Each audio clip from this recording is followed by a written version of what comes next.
Ons het nog once sy eie music. Sy met die nagtroepe. Ek en my penny whistle. Imagine it. Ons eie music. Kaapse roots. You and me. Together forever.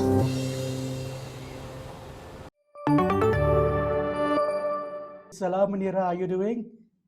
Alaikum salam. I'm good, surviving these strange times we're living in. Crazy times, eh? I hope you're busy. Yeah. No, I think you are busy. I just showed a clip now from Melody. Yes. And for those who have not watched it yet, can you just give us a bit of a synopsis about the show? Well, Melody is about a young girl from the Cape Flats from Athlone, Bridgetown area to be precise. And she has a dream and a complete passion for music and a talent for it, like most of the people in the community. Music is quite a lively thing in the area. And she comes from an impoverished background, and it basically follows her journey. And her family, a struggle with her father, who was an alcoholic, and a younger brother, and she sort of takes the role of both, the caretaker of the home, and it follows her journey throughout, and her dream to pursue music as a career and win a scholarship to go and study and better her life. So you were one of 4 directors for the whole series. I think you said it was about 26 episodes in total. 26 episodes. Explain to me that process of working as a team of 4 directors. How does that work? Yes. My mind goes, how does a show keep a certain look or the look and feel, creative brains attached to it. So please explain that to us. I mean, it's been quite a process. We went into, I would say, sort of the process of Melody the process itself has been for many years, I'd say 10 to 12 years, just getting it onto screen. But the point when all the directors came together, we had various workshops just to iron out exactly the look and feel, to make sure we're on the same page. We really sat with the script and ironed out the characters, and where we saw the characters and how to lift it off the page. So it was a collaborative sort of, it had to be, in order, otherwise it would seem from every episode would look very different from the next. So we really, that process was very much sitting down for many hours, ironing it out and making sure we all had that same vision for the story and how we wanted to tell the story. And then how do you break up the episodes that each one directed? So we basically just went 1, 2, 3, 4, 1, 2, 3, 4. So each director had a number, and with each episode it would just be a sort of a cycle that goes like that. I still can't imagine how that works. But from what I've seen, I've clearly it does. So what I loved about that show also is the fact that I get to see the neighborhoods that I grew up in, Athlone, like you said, what's it, Heideveld, those places. Bridgetown. It was all around Athlone. It's like the first few episodes I was watching, going, "Oh, that's that. Oh, that's there. That's there." And it was nice to see a full story that shows the different realities. Yes. Also, the hope and the beauty within, compared to when people come into the Cape Flats and focus on stories about our people. It's always the focus on gangsterism, which is part of the storyline. It's not the main storyline. That's the reality of of it. And it was very important for us to tell a very authentic story. A story that people of color can relate to and see themselves in the characters, or their aunt or their uncle or their neighbor. So it was about getting it really as real as possible, through the characters and the plots, and but also, like you said, that hope of it. It's not just all doom and gloom. There's so much within these communities, and there's a lot to offer, and the people have a lot to offer and a lot to say. So it's really sort of given a voice to people of color. So just remind people watching this video, currently I think episode 20, you said? 20? Yes. 20 was Episode 20 broadcast just aired. recently. Where can they watch it? Yes. So after each episode, it is uploaded on YouTube, but it's only on YouTube for that week until the next episode. SABC, we are in discussion in terms of them doing sort of an omnibus after the season is done, so it will be available to the public. Which SABC 2. SABC 2. Yes. What day and what time is it broadcast normally? So it's SABC 2 every Tuesday night at 7:30. Okay. And feedback from SABC with regards to viewer interest. Yeah. What was that it's like? It's been really amazing. I mean, the audience ratings has been really, really good, and it's only getting stronger and stronger with each week. So our viewership is definitely there. There's definitely a sort of a cry for a season 2. So the feedback has been very positive. So that's good. Yeah. And then, you know, the language spoken in the in your series, growing up in the Cape Flats, some of the language we would refer to as Ham, but I know the new terminologies or definitions have changed. There's a new term for it. What is it called? And just give Afrikaans. Afrikaans. The Afrikaans dialect. Yes. People who don't know it is, you know, it is. It is just it's sort of it's not pure Afrikaans, you know. It's a mixture of slang and Afrikaans and English and just the nuance of the sort of the Cape Flats which is in there, you know. I mean, there's some words that you'll hear and people are, I mean, Afrikaans speaking people will be like, they wouldn't understand, you know, but it's sort of a nuance of the Cape Flats, yeah. It's a mixture. But how is SABC, you know, because taken to that, and how is that process? Because, like you said, it's not traditional Afrikaans. I would wonder if people like CakeNet would look at concepts like that, you know, the real language speak. The pure Afrikaans, although there's a lot of black people out there that savor Afrikaans. I look at here and look at them and I'm like people, and I'm like, oh my God, there's nowhere close to that. So how was that process in dealing with SABC? I think the time we're in, there's definitely a cry for new and fresh content. I mean, there hasn't really been, and I'm not just speaking about SABC, I speak South Africa at large, there hasn't really been any programming where it's really set in a colored community, if you will, and it really speaks to the people and with the language.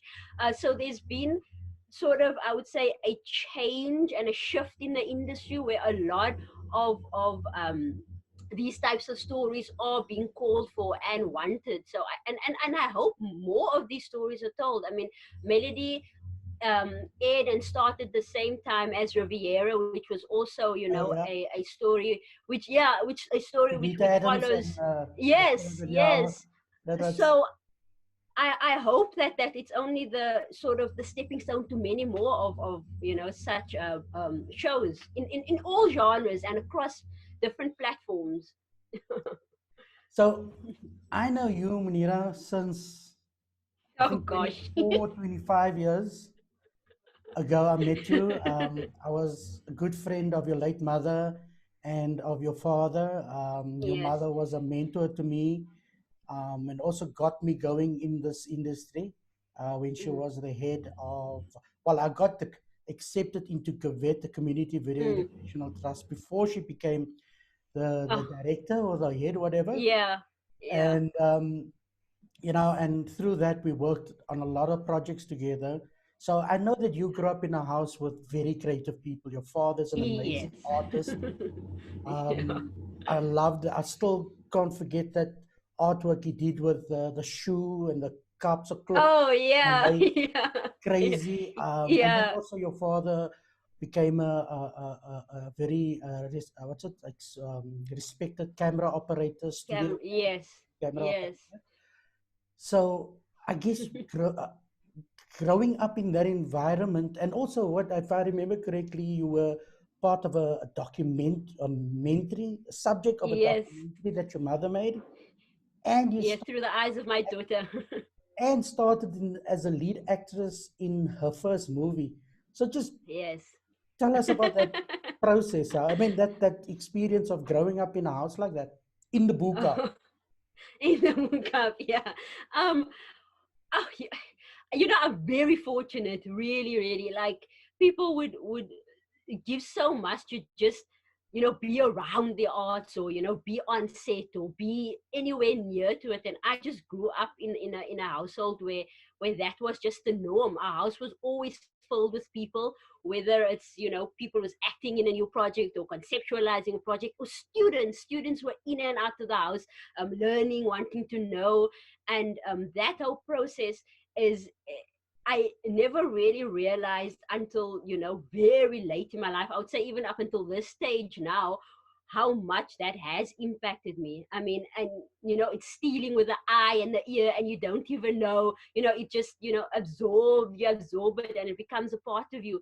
I mean, my childhood was very much about in and out of theaters, because our mom started off in the theater world, with plays at the Baxter, and at the time it was the VNA Waterfront Theater, and then from there moved on to film and television. And I just saw that transition. And for me, it was never a question of what I wanted to do or what I wanted to be. It was always just when can I do it, Yeah. when can I be a part of it. So yeah. Well, And then it started with the docu. I need to punt a film that your mother invited me on to cover, Yeah. called Stomp and the Red Tide. I have uploaded Stumpy and the onto Rita. Facebook. So if people want to watch Stomp and the Red Tide, that I was invited to co-write with the late Zulfa Otto Sallies. Show a clip of it, and I'll put the link so that you can watch it. And then obviously, so I thought I read somewhere that your mother was somehow part of this process of Melody. Melody, yes. Melody goes many years back. I mean, there were so many times, where it was meant to air on SABC, and then it didn't, and it was meant to air and then it didn't, for many various reasons, which we won't go into. But the conceptualizing and, the ironing out the story, all of that, my mom was very much involved with all those years ago, So, I mean, even now with the story being on TV, it's like, seeing that little part of her, playing out, and you can see it and sort of just feel her. Well, the sort music. of, The yeah, whole music as well. I think your mother yeah. met her via the musicals, Yes, and yes, even those that Guma rhythm style, my mom loved it. She loved the culture, she loved the music, and a lot. I mean, it's very sort of prevalent in a lot of her stories that she told, So yeah, it was so very then interesting. so then being a subject of your mother's documentary that Yes, went to film festivals yes, around the world. At what yes. age? What was the age when you were? I was 14, 15, and they followed me for about a year in the most awkward time of my life. So I mean, you're this little teenager thinking they know everything. So yeah, that was a very interesting experience. And I mean, the fact that it wasn't just seen by a local audience, like you mentioned, it went international, and it traveled to many festivals.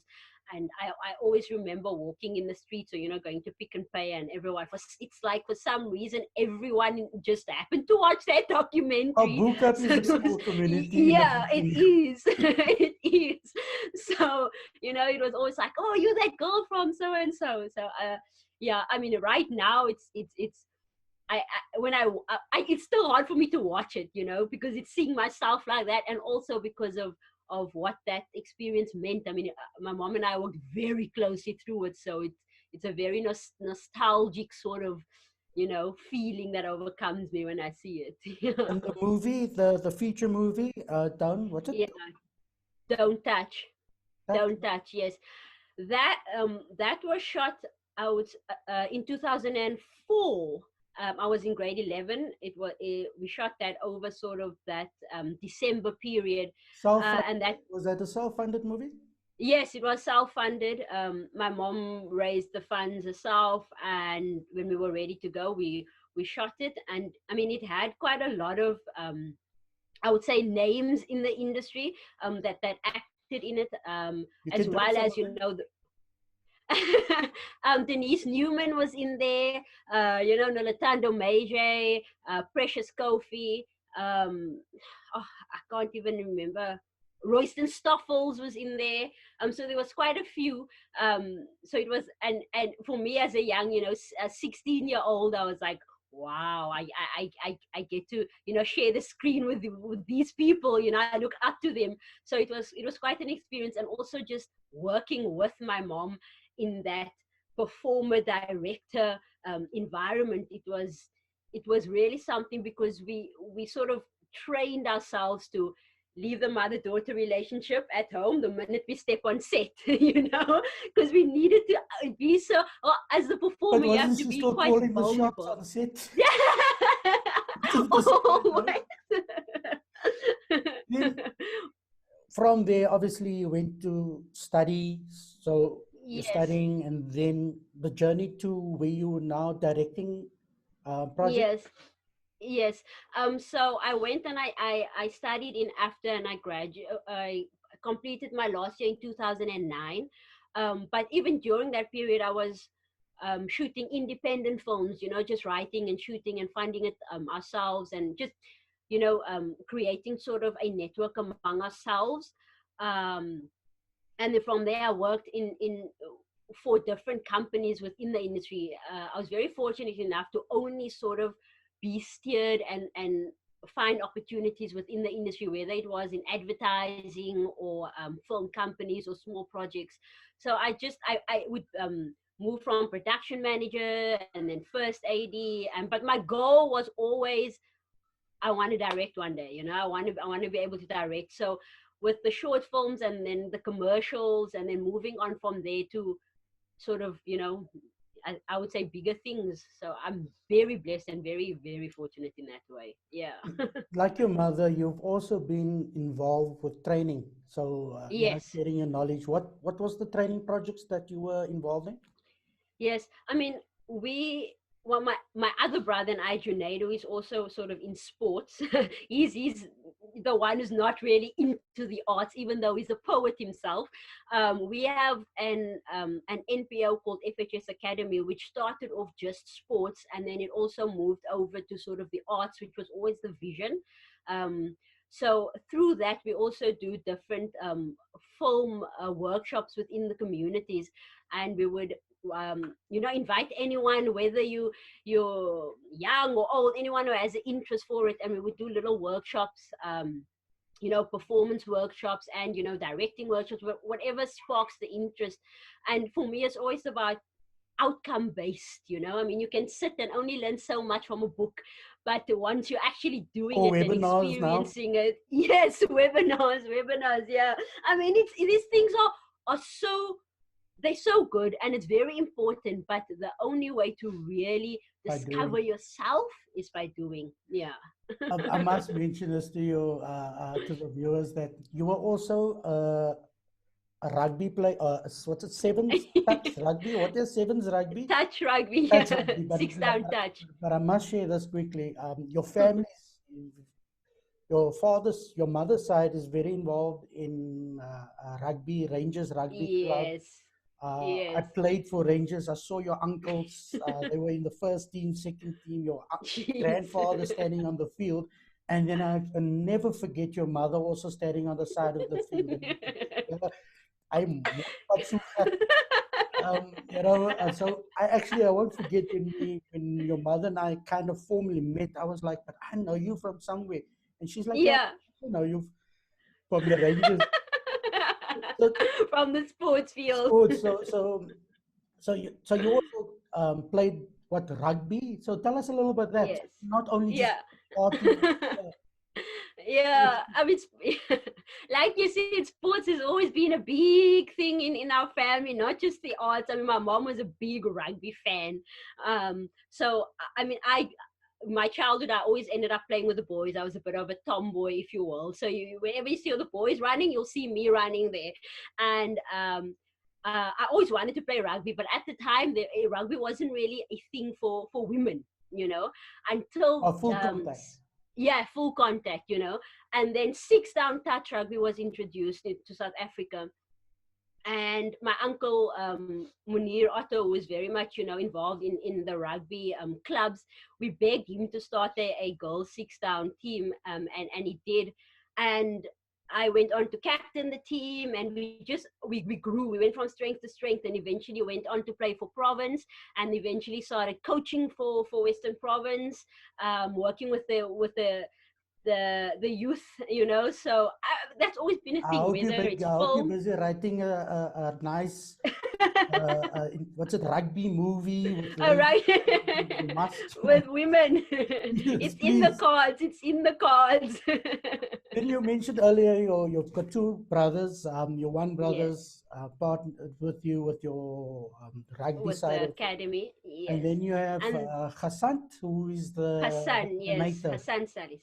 He's not just an animator. He's a mad genius, is what I like to call him. He's an all-rounder. I mean, he's a writer. He writes the most craziest of stories, like big scale storylines, and he's also an animator. He's extremely creative, and he and we run DNA Studios together, which is our independent production company, and a lot of our own conceptualized programs we do through the company. And we work very closely. We conceptualize our ideas together, we write together, we plan new things together. So I have a different relationship with each brother. I remember all of you. Hassan was the quiet one that's always drawing. Yeah. Nate was the one with the biggest smile on his face. Yeah. That's the memory I have of your brother. Yeah, that naughty smile. Yeah, like I did something. Yeah. And then, so with your brother Hassan, you said that you've got a slate of projects that you guys are, or you with him and on your own, that are currently in development and potential funding, have funding. Just give us a bit of a look, look into the future.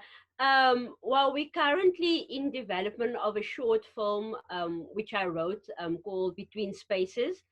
And that we have received funding to develop it through the NVF. And then currently we are in pre-production for a feature film for Mnet, which my brother and I wrote, called A Twisted Christmas. And we are writing about Christmas.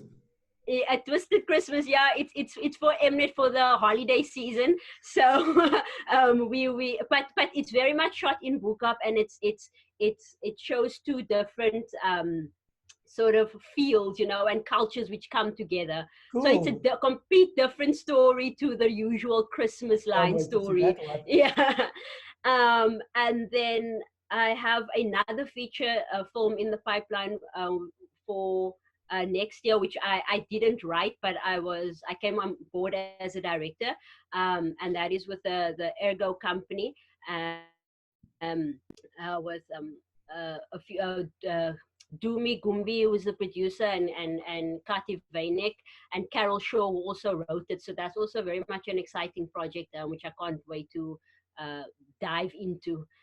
So, and then this is an animation series that my brother and I wrote called Majet. So yeah, which we are currently developing. Yeah, we was developing the pilot. Yes. Okay, so you're definitely busy. I try to be.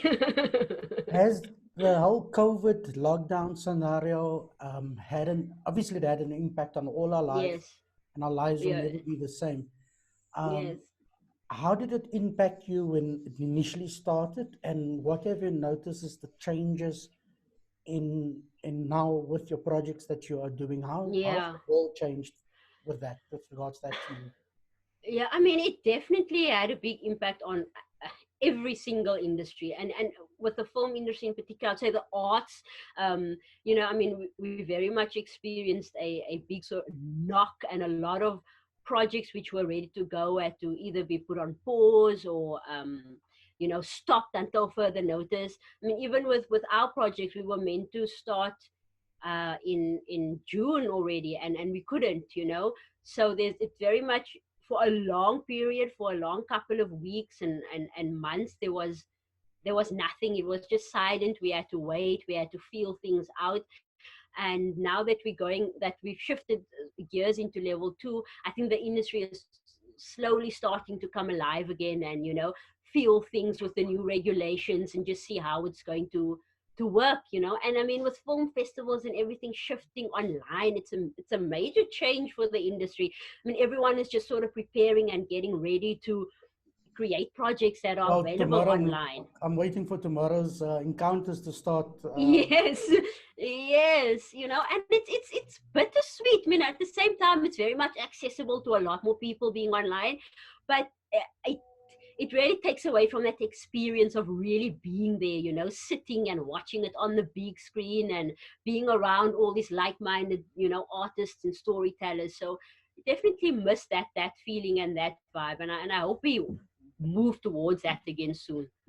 So within this lockdown period, how was your income affected, and did you come up with any creative ways to try and Yes. soften Yeah, the I mean, completely affected. I mean, because we are, you know, freelancers, if you will. It's very much be dependent on project to project, you know, and or whether it's your own project or working on someone else's project. So you're dependent on that, and with everything being on hold, there was no stream of income. I'm very fortunate because I also sort of I teach English, because I studied the TEFL thing, and I taught that abroad for a while, a few years ago. So there was still those opportunities to, you know, delve outside of the industry and find other creative ways of making income, because there was nothing. So you had to sort of think out of the box, or do little, you know, film workshops online. And but even with that, it trickles in because everyone is in a tricky situation. No one can really afford to pay, you know. So it's just, yeah. What I'm doing these days. Yeah. So I do, you know, that I do a lot of training for Yeah. factories. I've been fortunate this year via the lockdown and using Zoom, been able to do classes with the students in East Africa and West Africa, which was new to me. Normally I go to here for the Southern Africa group. Yes, yes. And I always get invited for, well, 2 years now, for the Satambe Film Festival in Zambia. And I'm always, I love the fact that I'm surrounded with all these young, passionate, creative people. Yeah. And what would be your advice? You know, how would I get a lot of videos to watch from people, and they are really trying to do their features, you know, shooting with whatever they have. And I always have anybody that can go out and get something done. And then start nitpicking things and everything.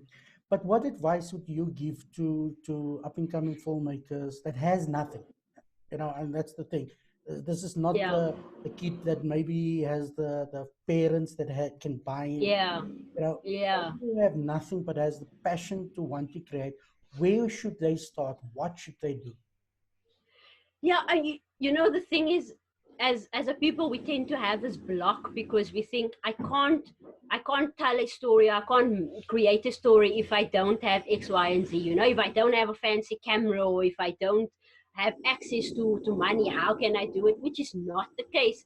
I mean, with now, it's just about telling your story as best as you can, because no one can tell your story better than you. You know, so I would say for upcoming sort of aspiring filmmakers, just do, you know, whether it's with your cell phone, whether even without the cell phone, you know, if it's not necessarily on a medium of in front of the camera, but it's conceptualizing ideas, keeping that creative juices flowing among your peers, because I mean, there are so many stories that can be told, and it's about just breaking down the boundaries within your brain and in your mind and the setbacks, and just keep pushing and just keep knocking on doors and creating and telling your stories.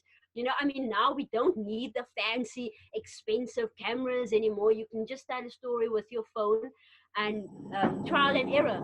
I mean, we all sort of, we might not understand all the technicalities of filmmaking, but we all watch movies. We all know what it sort of looks like. Yeah, what it must look like, what it feels like. So even if it's about that, I mean, Quentin Tarantino is a great example of this, and I love the man to bits. I mean, the way he can tell stories, and also his story of how he started. He didn't necessarily go to film school or anything. It was just about this young guy who watched a lot of movies, worked in a video store, and wanted to tell a story, and he just did. He didn't wait for anyone to give him the permission. He just went out there and he did it. And that is what I would say to every filmmaker, to every young aspiring filmmaker, is don't hold yourself back, because we are our own biggest obstacles. Get past that, just do. And what about the older people? Always had an idea or passion, like, that I can maybe pursue something. What advice do you give to them? Well, luckily this industry is not really, about age or anything. I mean, it's really just about being creative and telling stories. Whether you're 30, 40, 50, 60, 70, it's never too late. I can't help but think of your father's story, of how old he was when he picked up the video camera and came working for SABC and everybody. So exactly. I mean, he started in IT. I mean, that was his career for a long time, until he also went and got involved in film through my mom and Cavett, and sort of, and he was very much old and set in his ways, but he's there. He has the passion, he has the creative eye, and he just did it, and he loved every second of it. Cool. If people want to keep up and follow and keep in contact with you, are you that type of person that puts a lot of things up on social media? By the way, talking about social media, I love the behind the scenes content you put on your Instagram with regards to the melody, and love that. But do you want people to follow you, first of all? And if you do, where can they follow you? Instagram and Facebook. I mean, Instagram, it's Muneera _Sallies.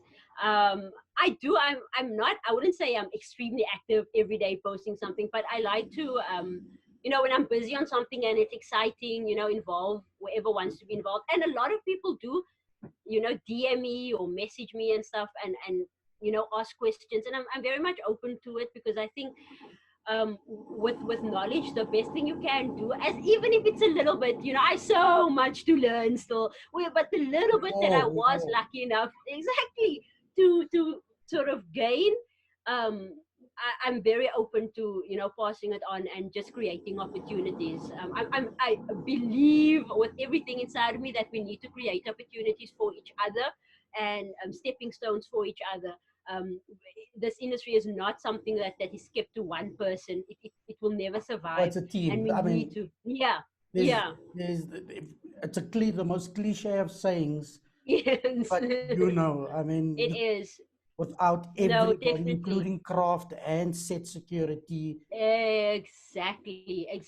And it's also about breaking the culture of, the guys on top, or the HODs, or the director is the be it and all, and has sort of the green light to treat everyone like, crap. That is a cycle that needs to be broken, and it starts with us and among us, because I really believe in that family ethos when you work on a project, and really working together and making it work. Because I mean, like you said, it's not about one person or the director or the producer. It's everyone. It's every single person on set. What is that sound that we've been hearing the whole time? I have to apologize. It's drilling and building and construction that is happening. Initially, I was thinking of telling the people it's my stomach. it's happening, and I can't get them to stop. So That's cool. we have to make do. Shukran so much, Muneera. It's One. amazing chatting to you. I know people You watching this too. will walk away going, wow. You know, we have talented people from Buka. By the way, just for people who are not from Buka, they refer to us as people from Beiter. Yeah, die buitemense. So the mense she's a good example of the creativity and the cleverness of people from Binne Buka. Shukran so much. Thank you so much for spending your time with me, with us. And Yeah, shukran for having me. definitely looking forward to all your future projects. And I will call you once in the future to look back again on some of the Yes, projects that you spoke about. yes, Please send my yes. salams to your family, your father, your Will brother. do. And And shukran my so much. salams to your loved ones too. Shukran, shukran. Shukran. Hey, salam. And